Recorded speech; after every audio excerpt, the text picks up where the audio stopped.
Bienvenidos, el día de hoy vamos a estar analizando la lectura de Almudena Hernando Gonzalo de 1992, que se titula Enfoques teóricos en arqueología. Antes de empezar, es bueno aclararles que este va a ser el formato de presentación de los análisis de las lecturas a lo largo del curso y por lo tanto en cada una de las unidades.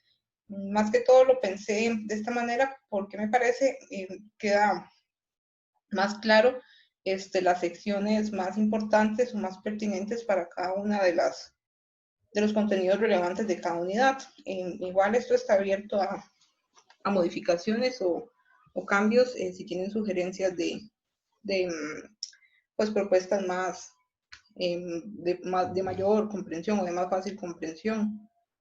Dicho eso, pues empecemos entonces con el análisis. Aquí es importante pues que ustedes consideren que la propuesta que la autora desarrolla es una síntesis de la historia de la teoría arqueológica, de modo que resume las teorías clásicas que vimos en Teorías Arqueológicas 1 y a la vez les muestra los enfoques que incluiremos en Teorías Antropológicas 2. Aquí podemos empezar viendo que la autora nos expone el escenario teórico de España, el cual es un escenario que no escapa a la realidad costarricense. Inclusive podríamos decir que es similar al escenario latinoamericano. Y esto debido principalmente a que nuestra región no se ha caracterizado por una amplia producción de teorías generales, lo cual no quiere decir que no haya una producción teórica como tal. Sin embargo, el predominio o por ejemplo, Europa y Estados Unidos se han caracterizado por una mayor producción teórica a nivel de teorías generales y sustantivas. Pero bueno, respecto a las categorías de teoría sobre qué es teoría, vamos a ver la propuesta de Gándara Vázquez en la siguiente clase. Lo importante de que quede claro es que pues la producción teórica en, en América Latina y como nos presenta Hernando Gonzalo, en España es menor en comparación con pues, Europa y Estados Unidos. Si nos movemos a la página 12, acá es importante que rescatemos la funcionalidad de la teoría en la ciencia y más específicamente en arqueología. Para esto quiero retomar los puntos establecidos, los puntos mencionados por Johnson en su libro de teoría arqueológica del 2010, el cual en el caso de las personas que estuvieron en el semestre pasado en el grupo 3, pues lo vimos, fue un manual que utilizamos a lo largo de las presentaciones del curso. Acá él nos comenta que la teoría es importante, número uno, para justificar qué hacemos como arqueólogos. Recuerden que cuando uno hace un marco teórico, generalmente plantea o expone los principales argumentos de la teoría y eso nos permite visualizar los vacíos de información y por lo tanto justificar por qué es relevante hacer X o Y investigación o estudiar X o Y fenómeno. También la teoría es importante porque nos permite evaluar entre las interpretaciones que hacemos y decidir cuál es la más robusta. También la teoría es relevante porque nos permite ser honestos respecto a los aciertos y los fallos que tenemos en los resultados de nuestras investigaciones. Y finalmente, lo que considero es la más importante de todas, según Johnson, sería que todos utilizamos teoría de una u otra manera o en mayor o menor medida, pero todos utilizamos teoría y una vez más, esas diferentes formas de teoría o diferentes escalas de teoría, pues las vamos a abordar en la siguiente clase. En esta misma página vamos a ver, también es importante que retomemos el llamado de atención. Bueno, la autora nos hace un llamado de atención respecto bueno, no solo digamos la teoría en arqueología, sino digamos cómo esa teoría pues se ha desvinculado de lo que sería o separado muchas veces de manera errónea de lo que sería la práctica en arqueología. Y aquí es importante entonces que retomemos el trabajo de Góngora Arjona y Encalada Gómez en su artículo del 2005, el cual una vez más, bueno, los que estuvieron en el grupo 03 están más familiarizados con este trabajo. Recuerden que los autores nos comentan respecto a la separación entre la teoría y la práctica y cómo muchas veces esto se traduce o se mal traduce en investigación académica y consultorías en gestión del patrimonio. En general, esta división no es daña o perjudica el quehacer arqueológico y pues la generación de teoría arqueológica en general. Más que todo porque es importante que entendamos que tanto la teoría como la práctica dependen una de la otra. Porque no podemos pensar en generar teoría sin datos de trabajo de campo. Y no tiene el más mínimo sentido que generemos teoría y no sea corroborada a partir de datos de campo. Aquí, si nos movemos en esta misma página, la página 12, perdón, también vemos cómo la autora va desarrollando lo que sería el concepto de teoría, tanto en la página 12 como en las siguientes. Pero una vez más, respecto a este tema, vamos a ver en la siguiente clase un poco más y vamos a retomar la propuesta de Gándara Vázquez que él realiza en su tesis doctoral del 2008, en donde él identifica 4 categorías de lo que los arqueólogos entendemos usualmente por teoría. En estas 4 categorías él habla sobre postura teórica, que serían las posturas en las categorías general, teoría sustantiva, que vendrían siendo teorías específicas o particulares, y luego también tenemos lo que serían teorías temáticas y teorías de la observación. Pero esto lo vamos a ver en la siguiente clase.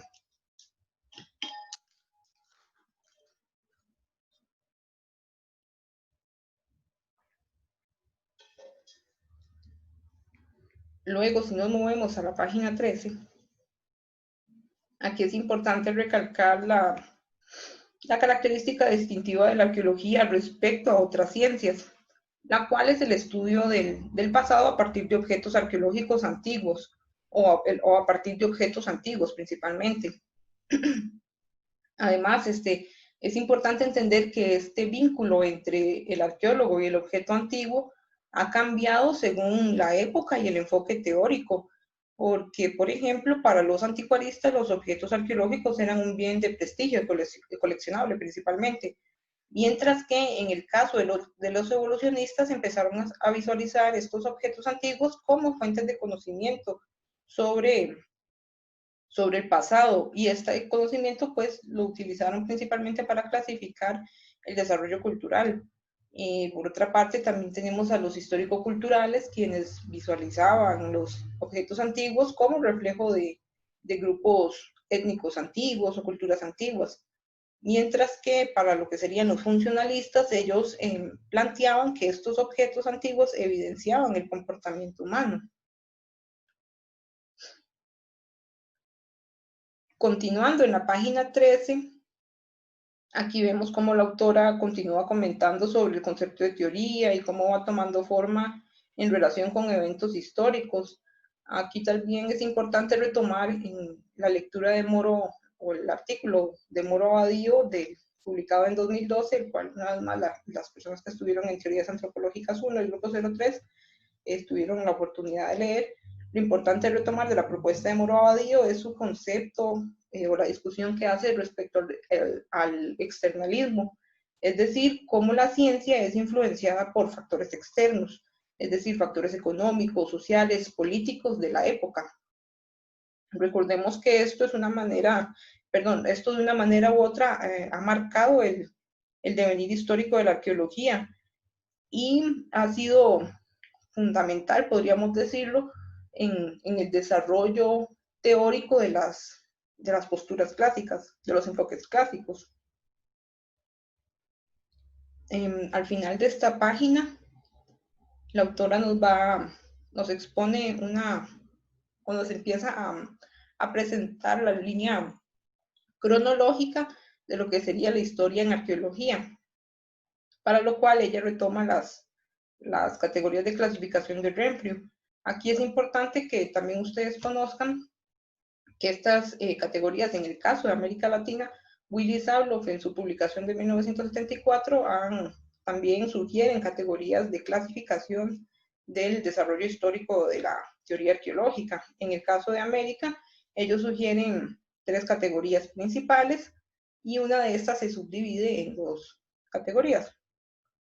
La primera categoría de la que les comento es o que los autores plantean, es el periodo clasificatorio descriptivo, en el cual predominó un enfoque evolucionista. Luego tenemos el periodo clasificatorio histórico cronológico, que se caracterizó por un predominio de la postura histórico-cultural. En este periodo clasificatorio histórico también está la subdivisión del clasificatorio histórico contextual funcional, donde sobresalió lo que sería el funcionalismo. Y finalmente el tercer periodo es el periodo explicativo, el cual vamos a abordar principalmente en teorías antropológicas 2 y se caracteriza por una diversificación teórica de la arqueología y una diversificación teórica y temática de la arqueología. Moviéndonos a la página 14, podemos ver también que Hernando Gonzalo hace una discusión sobre el origen de las teorías en arqueología, para lo cual retoma pues la propuesta de Thomas Kuhn sobre los paradigmas, también nos comenta un poquito sobre lo que sería la propuesta más que todo diseñada o planteada por Stephen Tulowitzki respecto a ese formación de conocimiento acumulativo a nivel no, digamos, en oposición a los paradigmas, sino como una formación de conocimiento acumulativo. Pero estos temas también los vamos a discutir un poco más en la siguiente clase.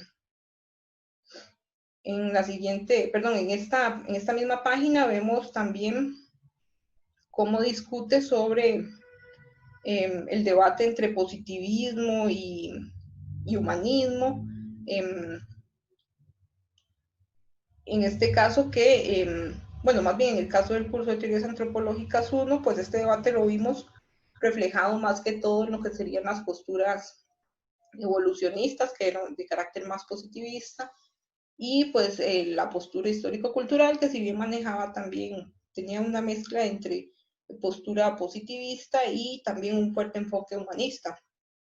En el caso de teorías antropológicas 2, este debate más que todo va a estar reflejado por lo que serían los enfoques procesualista, que tiene un carácter más positivista, y el enfoque postprocesualista, que se caracteriza por su oposición que se caracteriza, perdón, por su oposición al procesualismo, y por lo tanto se va a hacer un enfoque más humanista.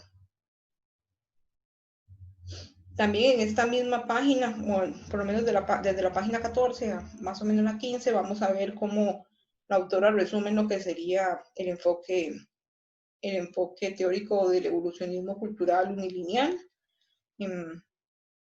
Tal vez de esta postura es importante que ustedes recuerden el énfasis en clasificar el desarrollo cultural en estadios unilineales consecutivos. Recordemos que el evolucionismo cultural unilineal se fundamentó en los argumentos de Charles Darwin y se nutrió a partir de los trabajos de Spencer, de Morgan y de Taylor, los cuales promovían una visión de la clasificación racial del progreso, y todo esto calzó muy convenientemente con la agenda política colonialista de Europa. De modo que esto les permitió justificar, por ejemplo, lo que serían las reducciones de poblaciones indígenas en otros continentes como América, Asia, África y Oceanía. Si nos movemos a la página, bueno, perdón, me quedé en la página 15. Bueno, la página 15 continúa desarrollando, como les mencionaba, lo que sería el enfoque evolucionista. Luego en la página 16, aquí vemos cómo ella va introduciendo en más lo que sería el enfoque histórico-cultural. En este caso, es importante retomar que el enfoque histórico-cultural surge en oposición al evolucionismo cultural unilineal. Sin embargo, todavía conserva la visión colonialista y de razas que se desarrollaron durante el evolucionismo. Aquí podemos recordar los aportes de Gustave Cousinet respecto al concepto de cultura, el cual lo define como un reflejo de grupos étnicos antiguos. Este mismo concepto luego va a ser retomado por un arqueólogo que prácticamente ha sido figura en cada uno de los enfoques clásicos de la arqueología, el cual ustedes ya deben estar familiarizados, con el cual ustedes ya deben estar familiarizados, es Gordon Childe, Pues Gordon Child lo que hace es reformular la definición de cultura de cocina, a la cual le agrega pues el componente o el concepto de lo que sería cultura material. Recuerden que cultura material él la visualizó como los objetos arqueológicos. Entonces, para Child, la cultura era un reflejo de etnias antiguas que podía ser identificada a partir de la cultura material o de los objetos arqueológicos.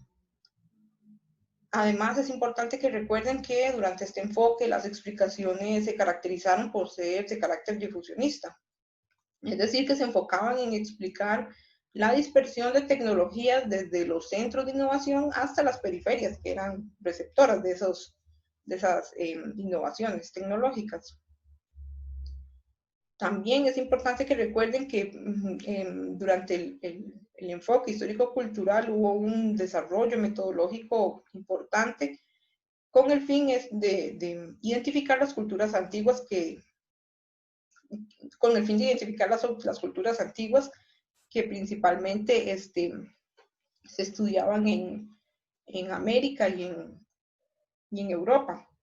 Bueno, se estudiaron en todo el mundo, pero a lo que me refiero es que probablemente cuando ustedes leen los manuales de arqueología, de historia de la teoría arqueológica, van a ver más casos ejemplificados para lo que sería el caso europeo y el caso europeo y americano.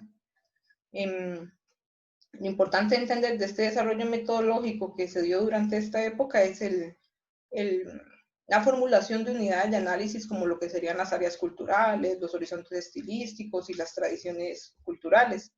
Y aquí es importante retomar los trabajos bueno, por ejemplo, de Max Hull en Perú, que fue uno de los pioneros en el desarrollo de seriaciones, de estudios estratigráficos bastante rigurosos para la época. A partir de los trabajos de Hull se pudieron desarrollar trabajos como el de Kroeber, donde también, además en Perú, donde él propone la unidad de análisis de horizontes estilísticos, la cual luego también es retomada por Gordon Willie, y pues también a la propuesta de horizontes estilísticos le añade lo que sería también la unidad de análisis conocida como tradición cultural. Una vez más, estos son, digamos, como trabajos sobresalientes de la época. También otros trabajos sobresalientes a nivel centroamericano fue el de Manuel Gamio en Teotihuacán, que también se incluye perdón, que también incluye estas unidades de análisis y trabajos estratigráficos que fueron, digamos, como pioneros para la época. Entonces, también en la página 16, o al final de la página 16 y parte de la 17, vemos la introducción de lo que sería el enfoque funcionalista. En el caso, en el caso europeo, el mayor o el principal exponente fue Graham Clark. Graham Clark generalmente defendía una arqueología basada en el estudio de la interacción de los materiales, de la interacción entre sí de los materiales, pero en relación con su contexto. Es decir, estudiar los materiales en su contexto y cómo se relacionaban entre sí. También él defendía el uso de múltiples líneas de evidencia. ¿Qué quiere decir esto? Utilizar análisis cerámicos, líticos, evidencia ambiental, evidencia, no sé, geográfica, etc. En pocas y llanas palabras, utilizar tanto evidencia artefactual como no artefactual. Digamos, las ideas, el funcionalismo en Europa tuvo una buena acogida, a diferencia de lo que sería el contexto americano, donde sí hubo un desarrollo de un enfoque funcionalista, podríamos mencionarlo, pero no tuvo una gran acogida. El principal exponente a nivel americano, más que todo, podríamos decir mejor norteamericano, el principal exponente fue Walter Taylor, que planteó pues ideas similares a las de Graham Clark. Sin embargo, una vez más, no fue bien recibida debido a que todavía había bastante interés, podríamos llamarlo, o el enfoque histórico-cultural todavía tenía bastante fuerza. Sin embargo, los planteamientos de Taylor, que son de carácter funcionalista, fueron fundamentales para sentar las bases de lo que sería el desarrollo de la nueva arqueología, la cual, recuerden, marcó prácticamente un antes y un después en la producción de conocimiento teórico. Entonces, si nos movemos a las páginas 17 y 18, vamos a ir viendo cómo, bueno, lo que sería el surgimiento de la nueva arqueología, pero esto más que todo no voy a explicar mucho porque es un tema que vamos a ir viendo en el curso, más que todo en la unidad 2, cuando veamos sobre procesualismo. Lo importante de ir entendiendo acá es que gran parte de las teorías que veremos en el curso están basadas en aportes de teorías clásicas. Por ejemplo, veamos en esta misma página, la 17, los intereses de la nueva arqueología, en el caso de los intereses A y en el caso de los intereses A, C y D, vemos una herencia, lo que sería el evolucionismo cultural unilineal, mientras que en el caso del interés B, estamos viendo una herencia de lo que sería el funcionalismo. Y una vez más, estas herencias de las teorías clásicas prácticamente que están presentes no solo en el procesualismo, sino en muchas otras de las teorías que iremos viendo en el curso. Luego, si nos movemos a la página 19, recuerden, en la página 18 todavía comenta un poco más sobre lo que sería la nueva arqueología y la arqueología procesual. En la página 19 vemos cómo va retomando de manera breve el enfoque histórico-cultural, que una vez más vimos en el curso de Teorías Antropológicas 1. Aquí hace un pequeño apartado para eso. Luego nos movemos a la página, bueno, entre las páginas 19 y 20 vamos a ver una discusión sobre lo que sería la arqueología procesual, que nuevamente vamos a abordar en lo que sería la unidad 2, perdón, la unidad 3 del curso, de este curso de Teorías Antropológicas 2. Y lo que sería de entre las páginas 21 y 22 vamos también a ver una discusión sobre lo que sería el materialismo histórico dialéctico, que eso fue un tema que vimos en Teorías Antropológicas 1. En el caso de los que estuvieron en el curso, en el grupo 03, pues vimos la propuesta de lo que sería arqueología social de la escuela española. Mientras que para el curso de Teorías Antropológicas 2 vamos a enfocarnos en lo que sería la propuesta de la arqueología social latinoamericana. Y como pueden ver, bueno, pues que en este curso no clasificamos ecología cultural como una aproximación materialista vulgar, pero también vamos a ver sobre ecología cultural. También vamos a ver un poquito, no es como tal una teoría sustantiva, sino más bien lo que Gandara Vázquez llamaría una teoría temática, que serían para la producción y las cadenas productivas, que lo vamos a ver en la unidad 6, que bien podría estar relacionado pues con estos, más que todo con un enfoque materialista vulgar, podríamos llamarlo así, pero que está, pues que calza, está muy relacionado también, o es una herramienta útil para un complemento útil de lo que serían las posturas materialistas dialécticas. Entonces, a lo largo de esta página 21, lo que hace Hernando Gonzalo, la autora, pues, ella discute sobre las ideas principales del marxismo.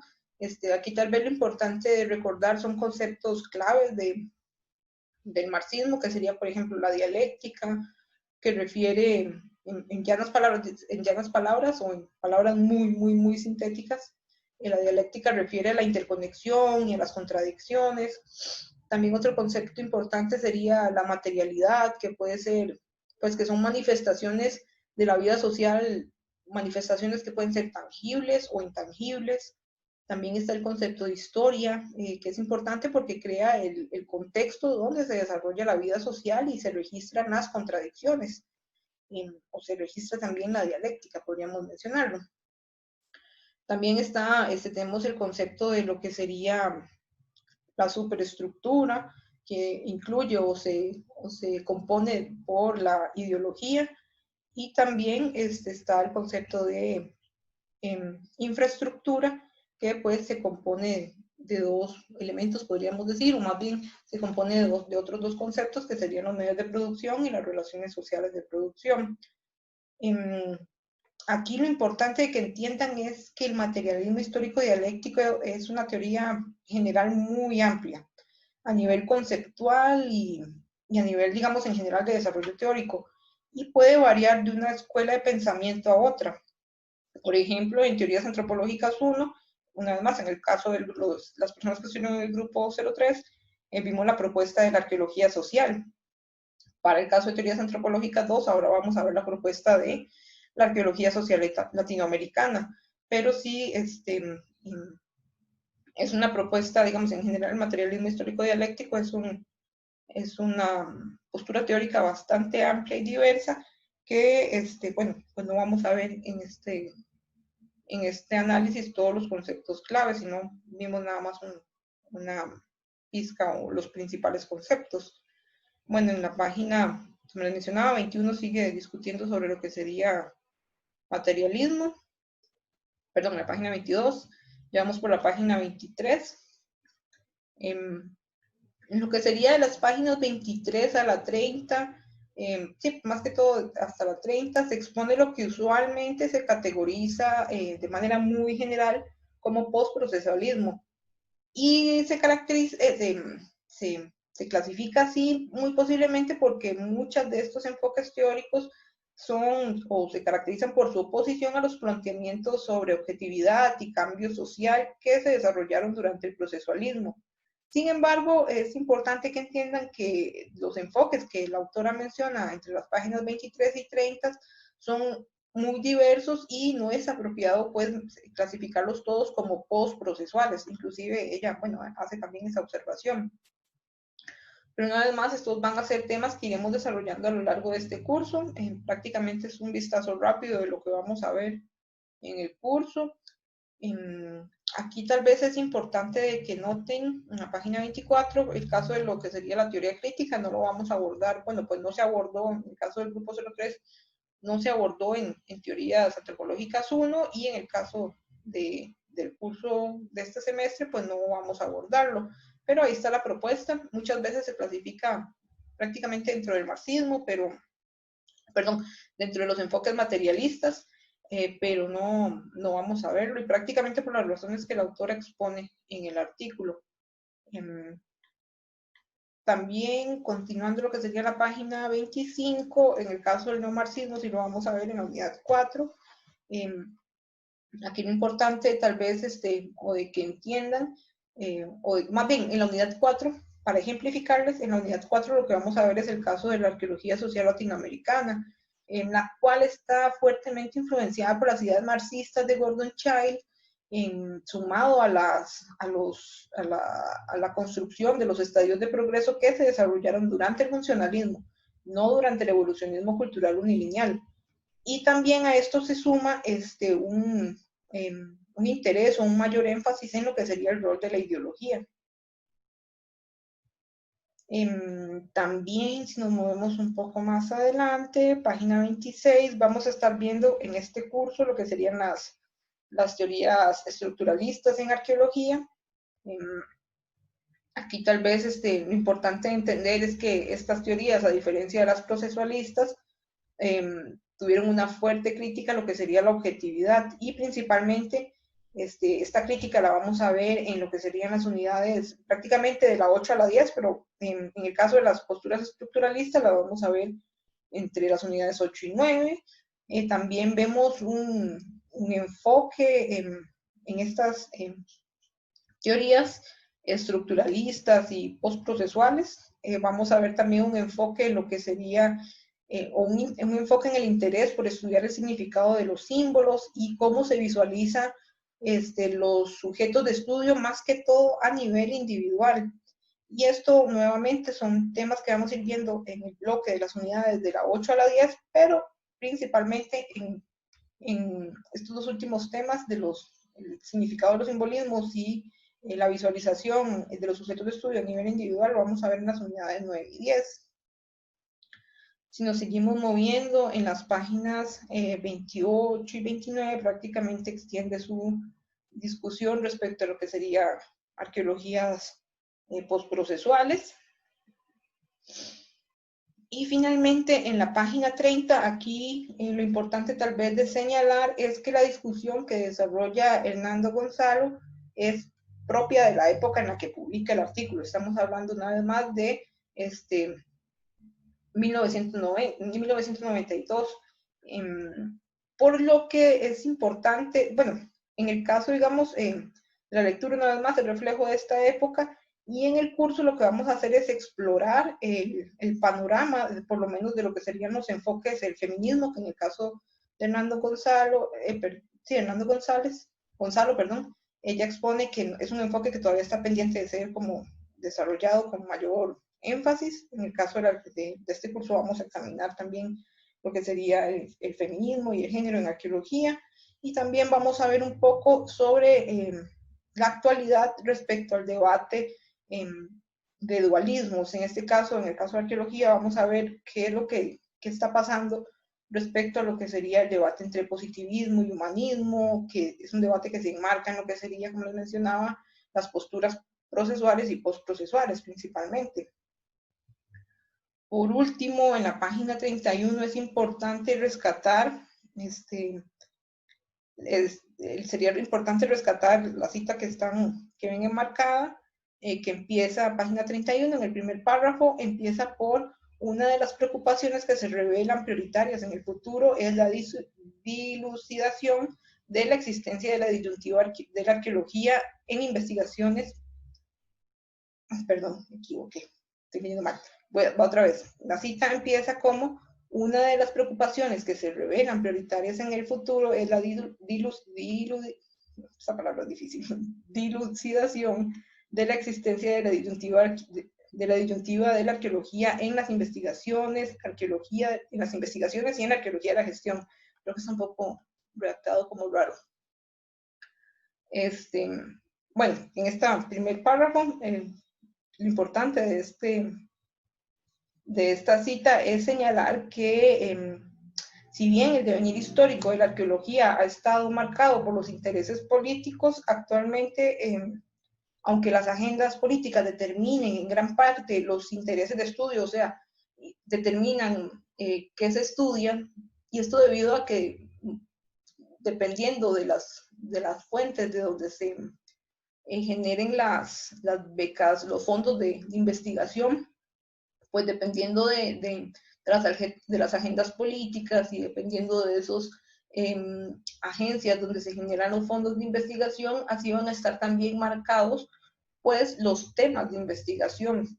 ¿Qué quiere decir esto? Pues hay años en los que el tema de, por ejemplo, género tiene más énfasis que otros temas de investigación, y eso va a ser notorio en los fondos que se disponen para investigar esos temas. Entonces, a lo que me refiero es que muchas veces pues el desarrollo teórico a nivel temático va a estar marcado o influenciado por esas agendas políticas, o esos intereses políticos y esos instituciones de financiamiento. Aunque el desarrollo teórico esté marcado por esos factores, actualmente, esto no quiere decir o no implica que determinen los resultados que se van a obtener en las investigaciones. Y acá entra en juego lo que sería la ética profesional y la autoconciencia de que nuestras investigaciones tienen un impacto en las sociedades actuales. Pero esto también es algo que espero tengan en mente y vayamos discutiendo a lo largo del curso, pues que tengan una visión crítica de cómo, una vez más, las investigaciones que vamos a ir viendo y los enfoques teóricos que vamos a ir viendo, una vez más, están enmarcados en esto que Moro Abadío discutía sobre los factores externos y cómo influyen en la ciencia. Pero una vez más es algo que vamos a ir viendo a lo largo de este curso y las diferentes unidades.